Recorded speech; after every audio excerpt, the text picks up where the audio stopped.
Hi everyone. In the last class, we have discussed the existence of the adjoint of a boundary linear transformation, and we also have observed that it is exactly a generalization of the adjoint of a matrix. Today, we are going to look at a few examples of adjoint of an operator and how to compute the adjoint. Okay, so let us first start with a simple example that we have already seen. If let us start with a bounded sequence lambda n. Define t from L2 to L2 by t of x1, x2, x3, so on, map to lambda 1 x1, lambda 2 x2, lambda 3 x3, so on. And we have shown that this is a boundary linear operator and norm of t as supremum of mod lambda n for n in n, that is supranorm of lambda n. And to find the adjoint of t, so we have to look at inner product tx with y and try to write that as inner product of x with some other element. Okay, so let us start with x equal to xn and y equal to yn in L2. And if you look at inner product tx with y, that is nothing but inner product of lambda 1 x1, lambda 2 x2, lambda 3 x3, so on, with y1, y2, y3, so on. So this can be written as summation j equal to 1 to infinity lambda j xj yj bar. Again this can be written as summation j equal to 1 to infinity xj multiplied by lambda j bar yj bar whole bar. So this is nothing but inner product x1, x2, x3, so on with lambda 1 bar y1, lambda 2 bar y2, comma lambda 3 bar y3, so on. So that gives us the inner product x with t star y. Hence we can conclude that t star of y1, y2, y3, so on is nothing but lambda 1 bar y1, lambda 2 bar y2, lambda 3 bar y3, so on for every yn in L2. So this is the adjoint of the given operator t. Okay, now let us look at one more example, which is exactly a generalization of the earlier example. Let us fix phi in L infinity of AB, that is the essentially bounded function. Define m phi from L to AB to L to AB by m phi at f equal to phi f, where phi f is nothing but phi f at t is phi t into f of t for every t in AB. We know that this is a boundary linear operator, and norm of m phi is nothing but essential supremum of phi. We want to find what is m phi star, what is adjoint of m phi. So for this, let us look at fg in L to AB, then we can consider inner product of m phi at f with g.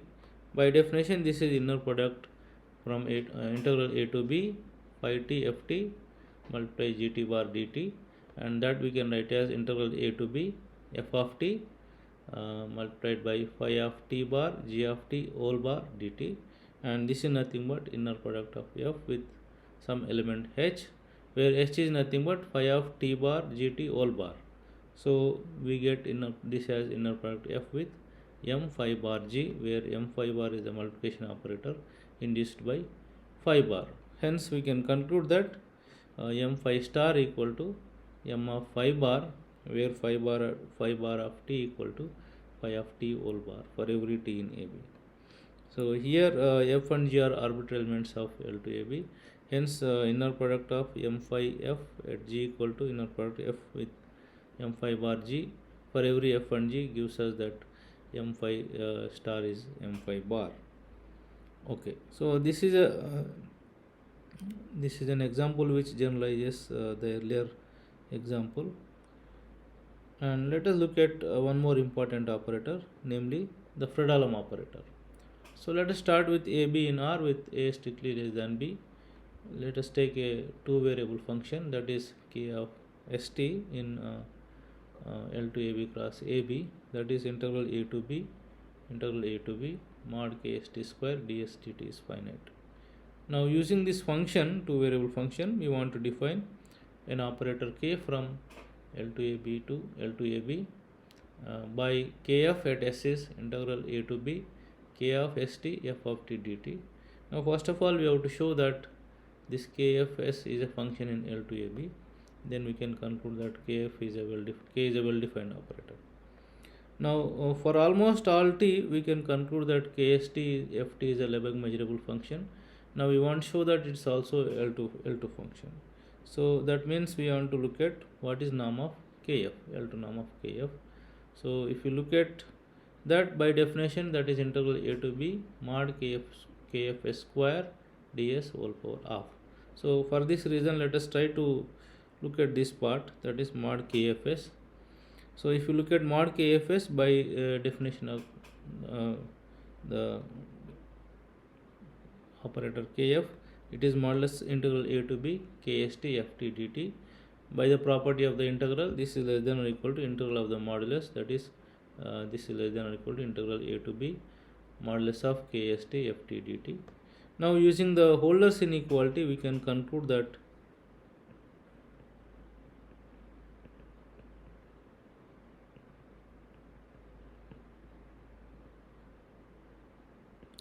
by the Holder's inequality, we can conclude that integral a to b mod kst ft dt less than or equal to integral a to b mod kst square dt whole power of multiplied by integral a to b mod ft square dt whole power of. So the second quantity is nothing but the square of the L2 norm of f. So from this calculation, we can if you look at L2 norm of kf square, that is integral a to b mod kf square ds, that is less than or equal to, by the earlier inequality, integral a to b mod kst square dt, and now this ds is there, multiplied by the constant norm of f, L2 norm of f square. So from this we can conclude that norm kf square less than or equal to L2 norm of this two variable function multiplied by L2 norm of f square. Hence we can conclude that norm of kf less than or equal to the L2 norm of the function two variable function small k multiplied by norm f. So hence we can conclude that norm of k less than or equal to the norm of L2 norm of the two variable function that we have defined, which is an L2 function. So this function is known as the kernel function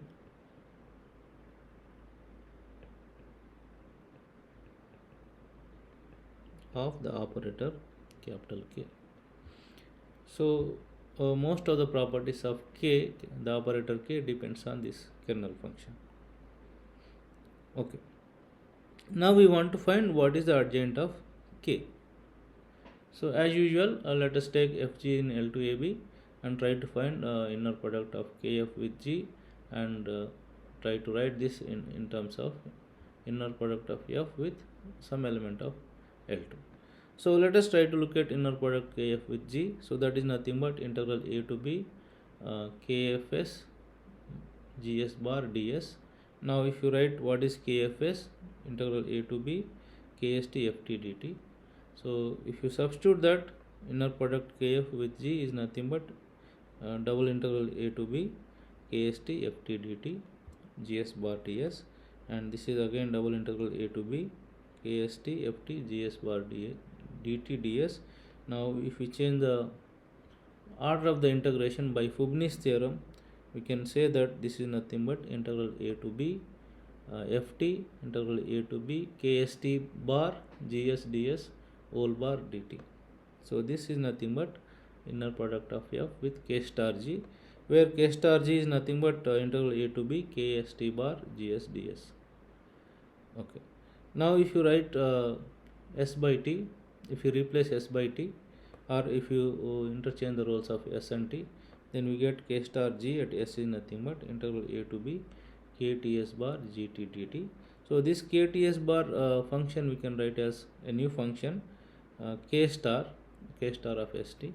So then we can get k star of g at s is nothing but integral a to b k star st gt dt, where k star st is nothing but kts. Okay. So the idea is that we were able to get adjoint of k, again which is an integral operator given by the kernel function k star of st, where k star of st is given in terms of k of ts bar. So this depends on k only. Now as a special case, let us take a equal to 0 and b equal to 1, and we define a new operator, uh, Volterra integral operator. So we define k of st as 0 when 0 less than s less than t, and 1 when 0 less than t less than or equal to s. Now if you look at this diagram, so this is integral 0 to 1, sorry, this is from 0 to 1, and this also from 0 to 1, this s axis and t axis. When s equal to t, you will get this one, and when s less than or equal to t, then we will get the upper triangular, and when t less than or equal to s, we will get the lower triangular. Okay, so this operator, integral operator, is known as the Volterra integral operator. So it is denoted by Vf at s is nothing but integral 0 to 1 kst ft dt with this particular k. And if you substitute this k value, value of the operator kernel k, you will get this as integral a to s ft dt. So that means from this we can, from the earlier example, we know that how to compute k star when k is given. So using this we can actually conclude that v star f at s is nothing but integral s to b f of t dt. So this is the adjoint of the Volterra integral operator, and we can easily show that as a particular case of the integral operator, this is also bounded, and it is bounded by the L2 norm of the kernel function. So here by using this definition we can find what is the L2 norm of the kernel function. Okay. Next we discuss one more important example, so that we will be using again and again.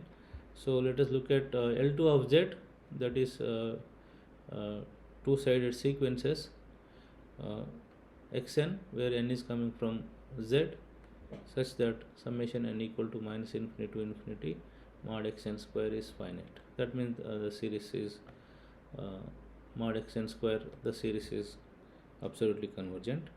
You take x equal to xn and y equal to yn, and define the inner product of x with y as summation n equal to minus infinity to infinity xn yn bar. We can show that this is L2z is a Hilbert space with respect to this inner product. Now when x is in L2z, we have indices on the right hand side. From 0 at 0 we have x naught, on the right hand side we have integers, positive integers 1 2 3, on the left hand side of 0 then we have minus 1 minus 2 minus 3 so on.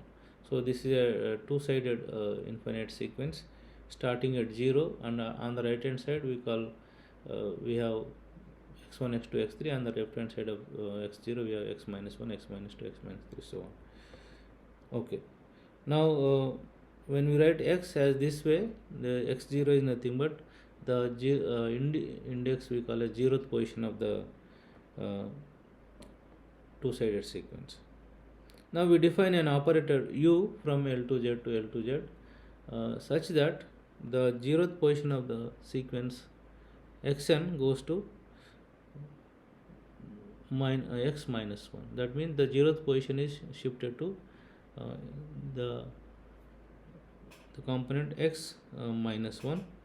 This is the 0th position here. So that means we are shifting one unit to the right hand side. So this is an infinite sequence shifted one unit to the right hand side. For that reason this is called bilateral right shift operator or the bilateral forward shift operator. So this is exactly similar to the bilateral right shift operator that we have defined on L to n, but only difference is that we have two-sided sequence here. Components, on from x naught you have right hand side indices, and the left hand side also we have indices. So we can look at norm of Vxn with respect to L2 norm, that you will get as norm of xn only. So from this we can conclude that U is bounded as well as norm of U equal to 1. We can easily check that this map is 1 1 as well as onto, whereas the right shift operator on L2, that's a 1 1 operator but not onto. Now we want to find what is the adjoint of U. So as usual, let us take x equal to xn and y equal to yn in L2z and try to look at inner product Vx with y. So that is Now if you look at the inner product, the zeroth position is at x minus 1. So this is the zeroth position, and here this is the zeroth position.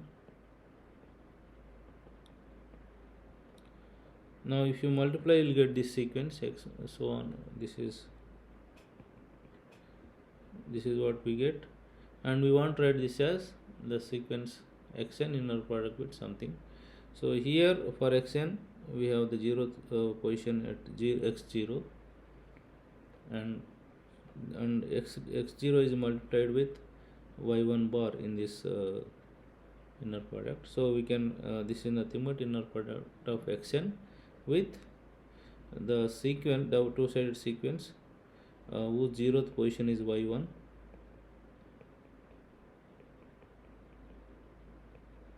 and on right hand side we have y2, y3 so on, and the left hand side of y1 we have y0, y minus 1, y minus 2 so on. So from this we can conclude that u star of y is nothing but a sequence whose zeroth position is at the index 1.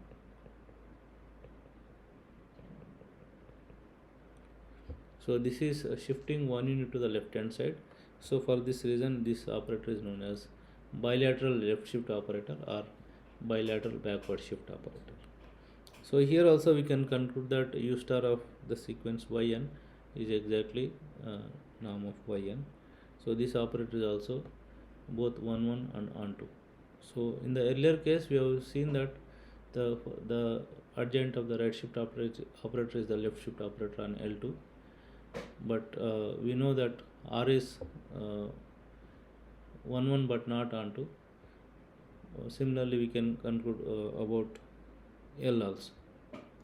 So L we will not get an isometry, that is L of y1 yn you will not get norm yn.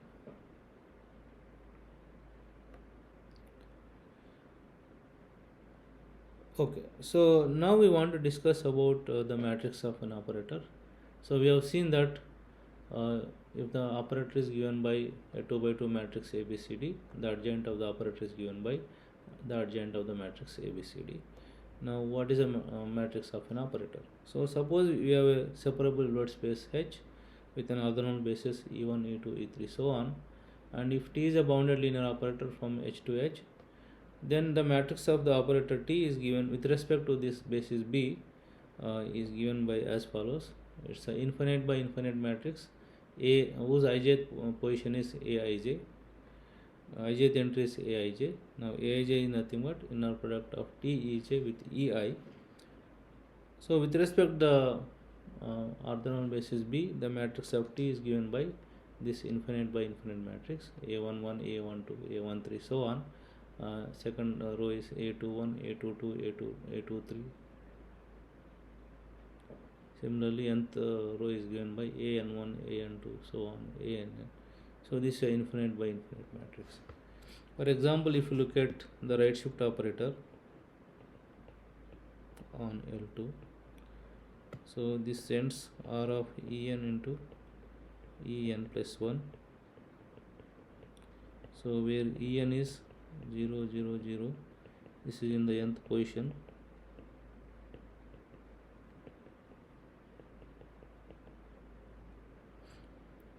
So E1 is mapped to E2 and E2 is mapped to E3. So for this reason we can actually get the matrix of R with respect to this standard orthogonal basis. So the first column is E2 0 1 0 0 so on. Second column is E3 0 0 1 0. Like this, if you continue, you will get the matrix of R is obtained in this way. Similarly, we know if you look at the adjoint of this, we will give the matrix of the right shift operator. So the matrix of L with respect to the standard orthogonal basis is exactly 0 1 0 0 0 0 1 0 0 0 0 1.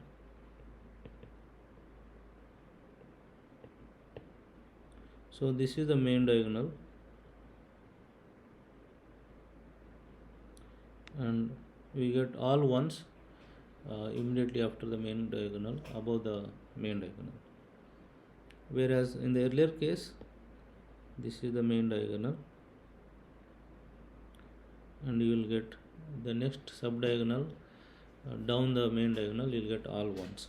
So that is for the right shift operator, and this is for the left shift operator. So you can check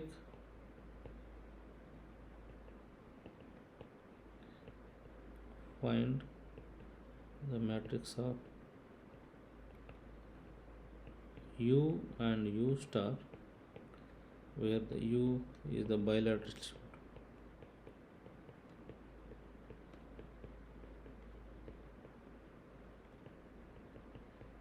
Bilateral shift on L to Z. So with respect to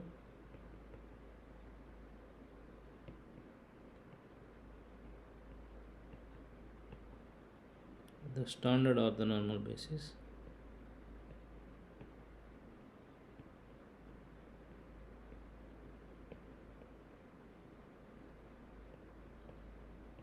En n in Z. So here En at M is given by 1 when n equal to M, 0 n not equal to M. This is the orthogonal basis element En. Okay. So this is about finding the adjoint of an operator and how to find the matrix of an operator. Now suppose T is a bounded operator. Let T be a bounded operator defined on H, and now we want to see, suppose Bij be the matrix of T, matrix of T star with respect to the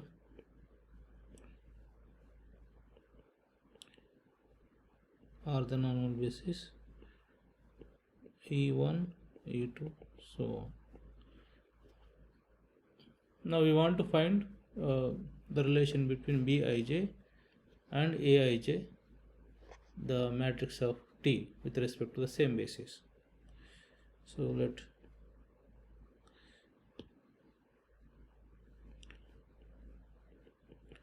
Aij be the matrix of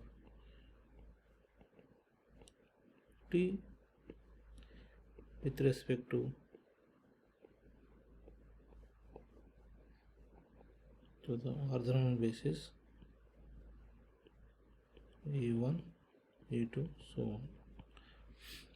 Now Bij is nothing but inner product T star Ej Ei for all Ij, and now by the relation between T and T star we can write this as inner product Ej with Tei, and this again can be written as inner product Tei Ej bar, but this is nothing but jth element of the matrix T, matrix of T and its bar. So this is a relation between the matrix of T star with the matrix of T. So in other words, if you look at T star with respect to the same basis, this is nothing but, so earlier it was A11, A12, so on. Now this is A11 bar, A21 bar,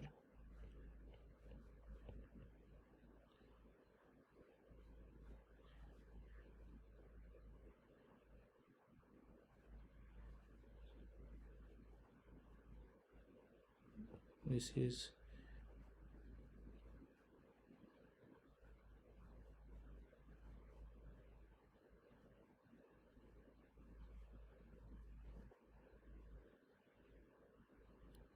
A12 bar,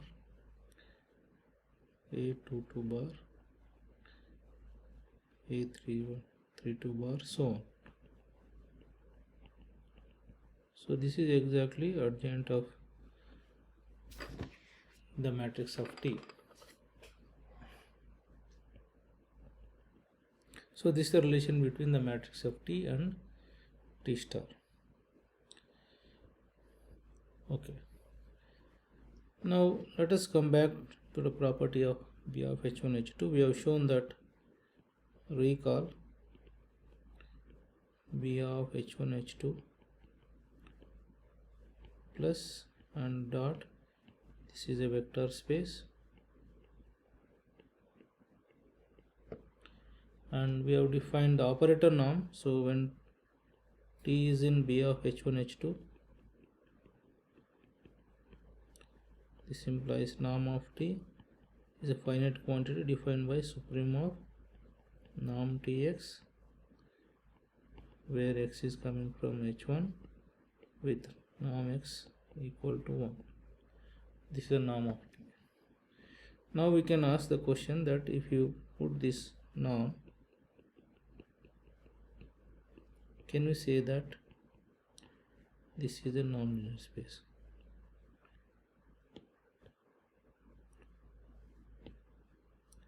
A non-linear space.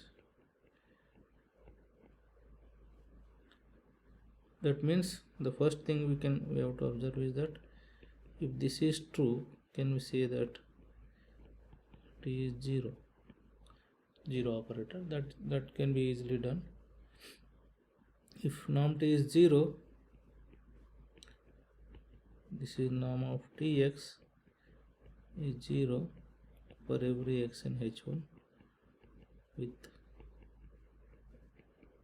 in fact, when x is non-zero, we can replace x by norm x and we can conclude that this is norm of Tx is 0 for every x in H1. This implies T equal to 0.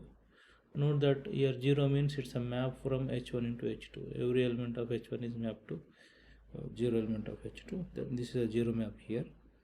Otherwise trivial. When T is a 0 map, then norm is. So we can conclude that part. And what can you say about norm T plus S?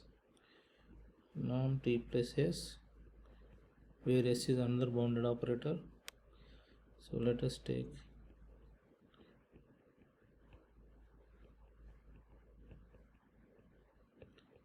then we can conclude that we can find out what the norm of T is.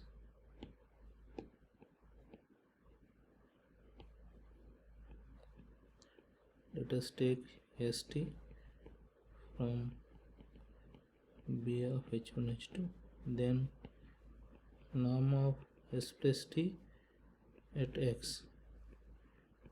We can show that S plus T is a bounded operator. That is easy. By taking the sequences, we can prove it easily. Now this is less than or equal to, this is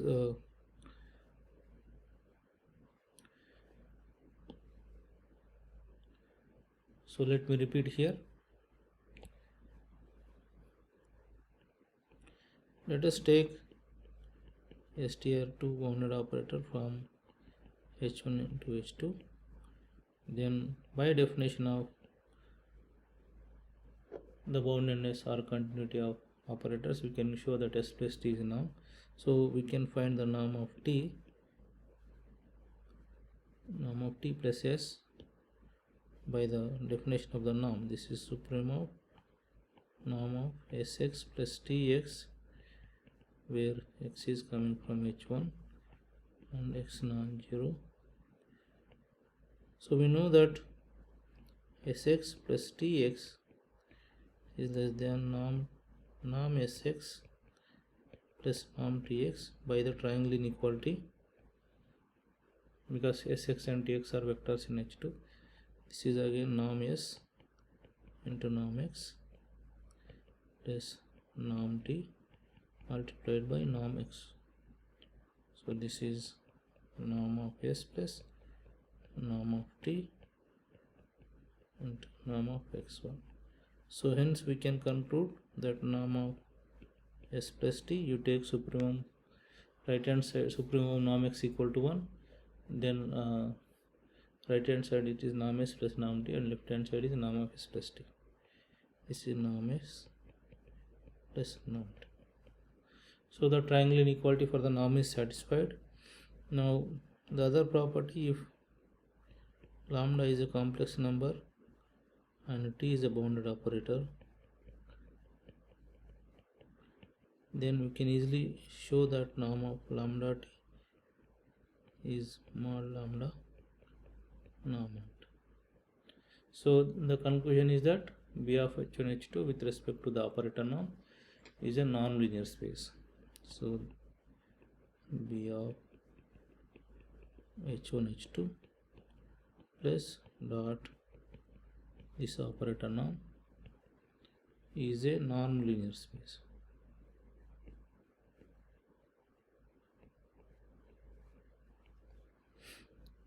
Now when you take h1 equal to h2 equal to h, we are denoting that by B of h. So let us take, we know that B of h with plus dot and composition is an algebra. Now we want to show that how the composition of two operators, how the norm of the composition of two operators is related with norm of the individual operators. Let us take s and t to be two bounded operator on h.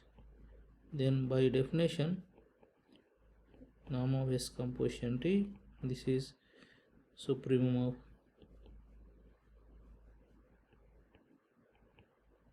norm of s of t x, where x is coming from h1 with norm x equal to 1. Now we know that norm of stx is less than or equal to norm s into norm tx for every x in h1, and now this is less than norm s into norm t into norm x, because norm tx is less than or equal to norm t multiplied by norm x for every x in h1. So from this, therefore we can say that norm of st is less than norm s multiplied by norm of t. Okay, so we can with this operation we can conclude more about this B of h. So B of conclusion, B of h with plus scalar multiplication, composition, and this operator norm is a normed algebra.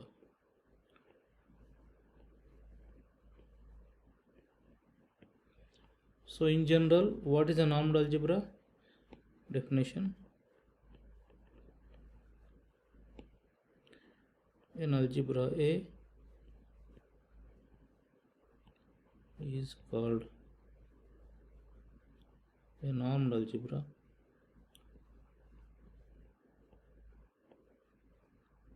if there exists a norm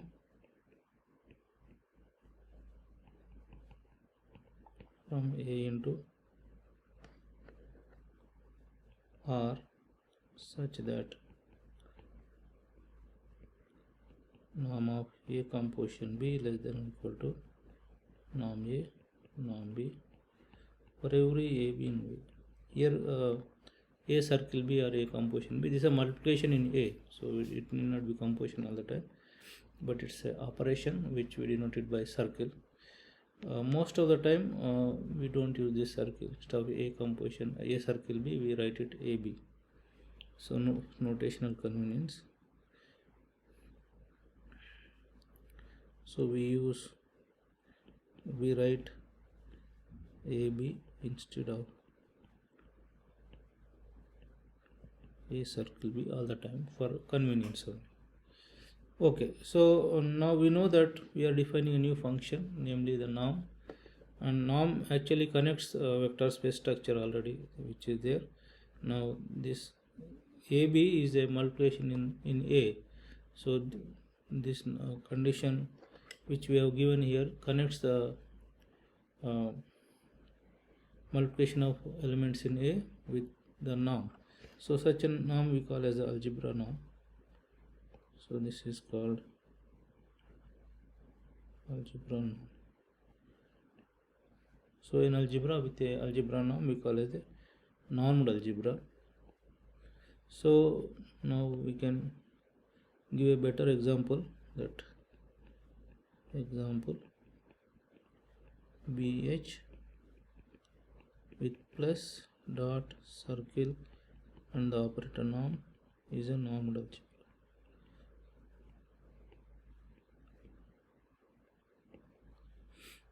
If the norm is complete norm, we call that an algebra to be Banach algebra. So definition: a complete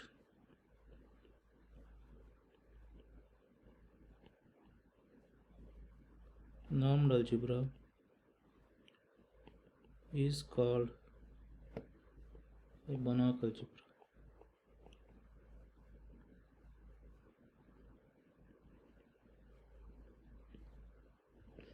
So another example, the same example, B of H is a Banach algebra, plus dot circle is a Banach algebra.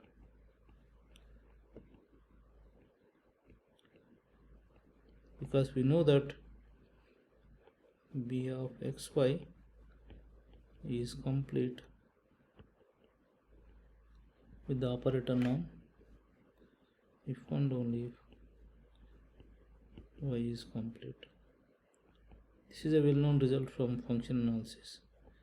So here when we say B of xy, it is the operator norm B of xy, where x and y are nonlinear space. This is the operator norm. This is complete if and only if y is complete. Now we know that x equal to y equal to h, which is a complete space. Hence B of HH, that is B of H, is complete with respect to the operator norm. Hence this is a Banach algebra. Okay. Now so far we have discussed about properties of norm, properties of operator norm. Now we also want to check how this operator norm behaves with the adjoint operation. So before doing that, let us look at some important properties of adjoint.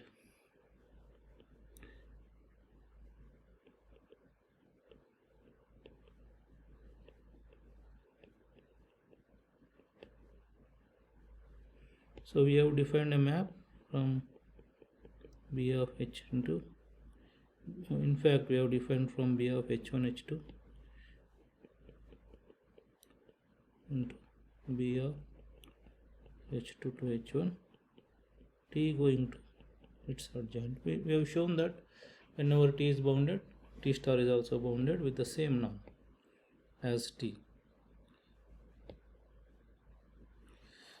So we have shown norm of T equal to norm of T star, and the second property we have noted is that T double star is exactly T.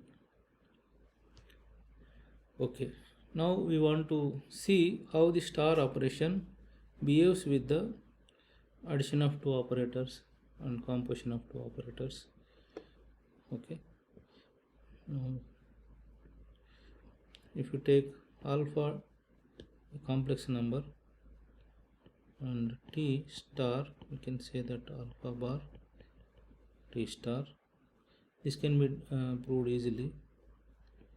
Now S plus T star, we can easily show that S star plus T star.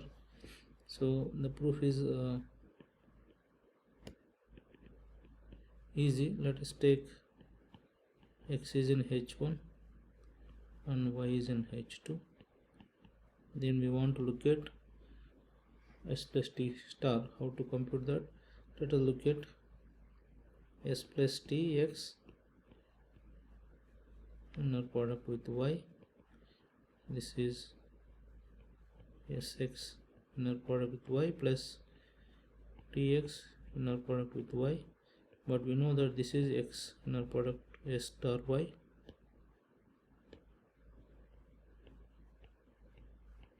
and this is inner product x with T star y. So this is nothing but inner product of x with S star plus T star y. But we know from the left hand side that actually represent x S inner product with S plus T star y. So from this we can conclude that S plus T whole star is S star plus T star. Okay, so this is on H1, but we cannot discuss product here. So let us take H1 equal to H2 equal to H and ST in B of H, and we want to see what is ST whole star. So for x, y in H, you want to find what is inner product of, what is adjoint of ST. So ST x inner product with y, this is what we want to show. So this is nothing but inner product Tx, when you take S other side it becomes S star y. Again when you take T to the other side, this inner product of x with T star S star y. Okay, from this we can conclude that inner product of x with ST whole star of y is nothing but inner product of x with T star S star y. This is for every xy in H. From this we can say that ST whole star at y equal to T star S star acting on y. So that means for every y. So this shows that ST star is T star S star. Okay. Now the one can ask the question that what is a adjoint of identity. If you look at any scalar lambda, so we can easily check that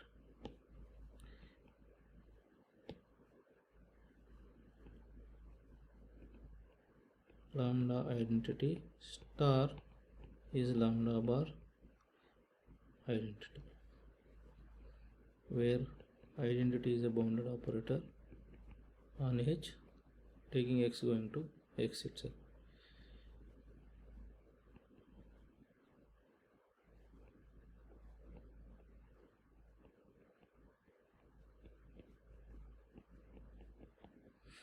Okay, now we know that BH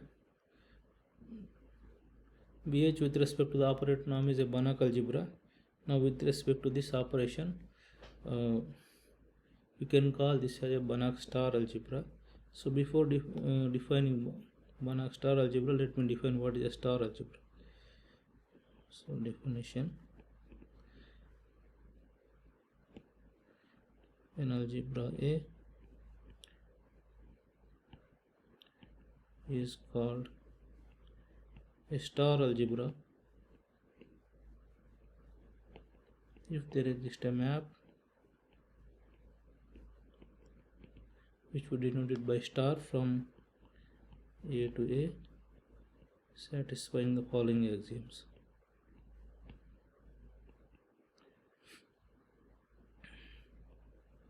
A double star is A, that means this is called inversion.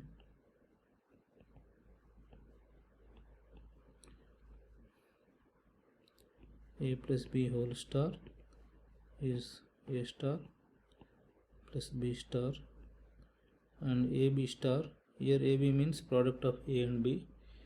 So instead of writing A circle B, we are writing AB. This is B star, A star, and lambda A star is lambda bar A star 1 star equal to 1. So if 1 belongs to A, if A is unital, we can conclude that 1 star equal to 1. So such an algebra we call as a star algebra. And if there is a norm, we want to see how the norm is connected with the involution. Okay, so next definition, a Banach star algebra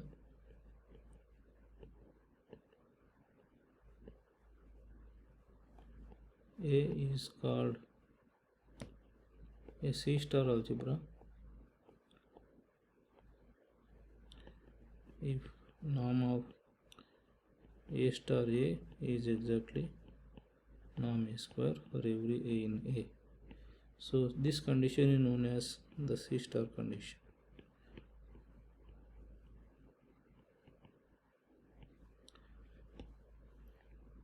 Now the question we can ask is that is BH a C star algebra?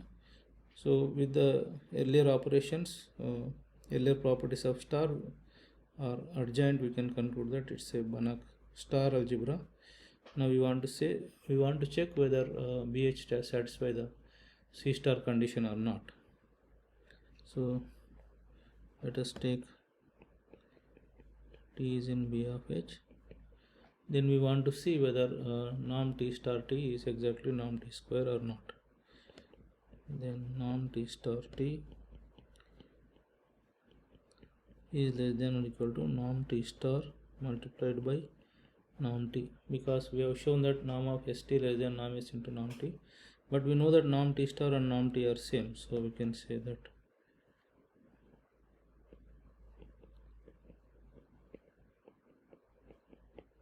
therefore we can say that norm T star T. Now we want to check whether the other way inequality is true or not. So for that let us take x is in H, then norm of Tx square, we can write inner product Tx with Tx, and we can say this is we can take T to the right hand side, to the right hand component. This will be x T star Tx, and by the Cauchy-Squarge inequality, this is less than norm x into norm of T star Tx. But T star T is a bounded operator, because we know that whenever S and T are bounded operator, ST is bounded operator and norm of ST less than norm S into norm T. So we can say that this is norm T star T multiplied by norm x, and already norm x is there, so this will be norm x square. So taking supremum on the both sides over norm x equal to 1, we can conclude that norm T square is less than norm T star T. So let us say this is 1 and this is 2. So from 1 and 2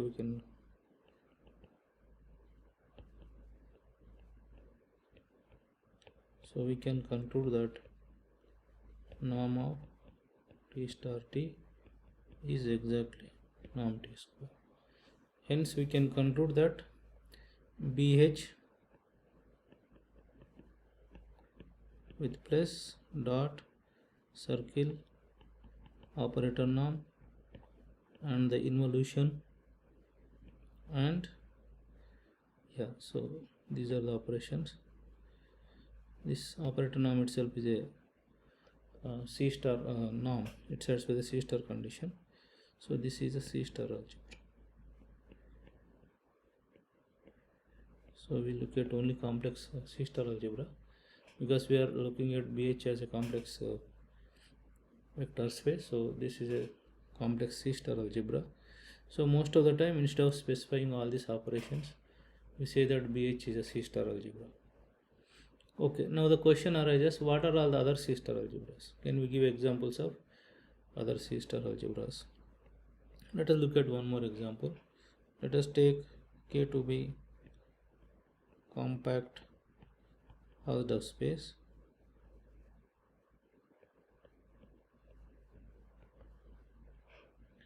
and look at A to be C of K, the space of all continuous functions defined on K and taking values in C.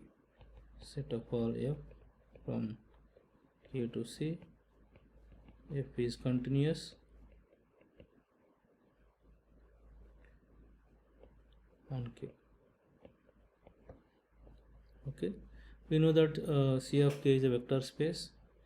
If you define F plus G, HT as Ft plus Gt, alpha F, it is alpha T, alpha F of T, alpha in C, and T is in K, and the circle.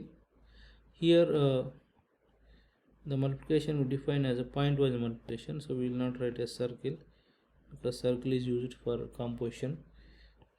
This is the multiplication in the algebra.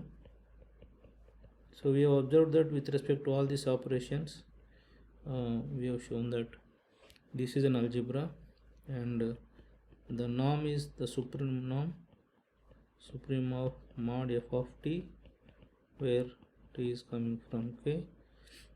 So we know that with respect to this subnorm, C of K is a Banach space. Now we define f star of t as f of t bar for every t in K. With respect to this operation, it becomes a star Banach star algebra, and in fact this satisfies the C star condition. So we can say that C of K is a C star algebra. So A is a, in fact, unital commutative C star algebra. In fact, we can show that if there is a abstract unital commutative C star algebra, then that can be identified with C of K for some K. So that is nothing but Gelfand-Neumann theorem. If A is a commutative unital C star algebra,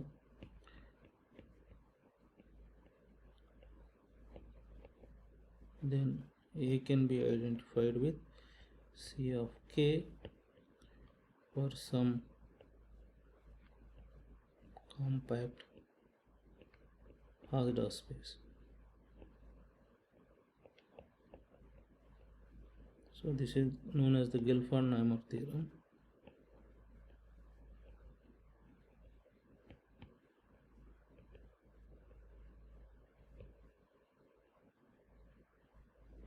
So what is the way of identifying? So here the identification means all the properties, all the operations of the C star algebra are preserved. Such a map we call as a star representation. It preserves all the structures of C star algebra. For example, it is linear. It preserves the norm, isometry. It's also onto, and it preserves the adjoint. So there exists pi from A into C of K, such that pi is linear,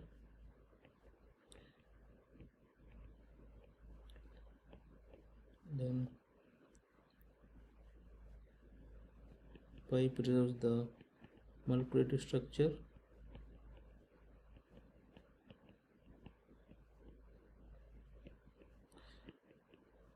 pi of A, the norm is preserved, and pi is onto, pi of A star is pi of A whole star for every A in A, and pi of 1A, that is the unit element in A, is nothing but the constant function. The unit element in C of K, that is constant function. So it preserves all the C star algebra properties. Such a map we call as star representation.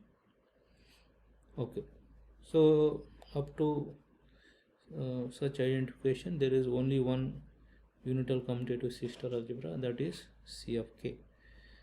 Okay, this is a commutative version. Non-commutative version is the non-commutative version of GN Gelfand-Neumark theorem is nothing but the Gelfand-Neumark-Segal theorem, which says that any C-star algebra can be embedded as a C-star subalgebra of B of H. So this the GNS theorem, Gelfand-Neumark-Segal theorem, this says that if A is a unital C-star algebra, then there exists a Hilbert space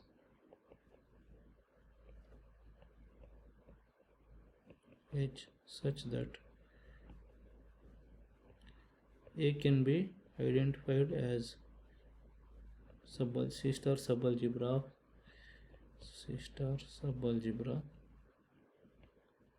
of B of H.